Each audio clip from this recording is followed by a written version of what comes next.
જય શ્રી રામ બધા મિત્રોને હું નાઈ ધોઈને થઈ ગયો તૈયાર, કેમ કે આજે હું આવી ગયો મારા કુળદેવીના મંદિરે, ત્યાં કરી લીધા દર્શન. અને હું આવી ગયો મારા મહાદેવના મંદિરે, ત્યાં પણ દર્શન કરીને આવી ગયો અમારા ભાઈબંધની દુકાને. ત્યાં તો ચા અને ગાંઠિયા મગાવ્યા અને હું આવી ગયો ચાની દુકાને, ત્યાં બંધાઈ લીધો ચા અને આવી ગયો ગાંઠિયાની દુકાને. જુઓ ગાંઠિયા તરાય છે અને તે પેક કરીને આવી ગયો ભાઈબંધની દુકાન. ત્યાં ચા અને ગાંઠિયા ખાઈ લીધા અને હું આવી ગયો ઘરે. ત્યાં તો હાથમ આટમની રસોઈનું કામ ચાલુ હતું. હું પણ તેમાં મદદ કરવા લાગ્યો અને આપણાથી ખાખરો થતો જ નહોતો. જરીક વાર મહેનત કરીને એક ખાખરો બનાવી અને રાખી દીધો ખાટલે. ખતમ, bye bye, Tata, good bye, ગયા.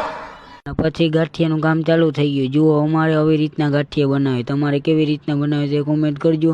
અને જરીક વાર પછી ગાંઠિયા બની જાય છે અને થઈ ગયા બપોરા. આજ માટે એટલું. જય શ્રી રામ બધા મિત્રોને.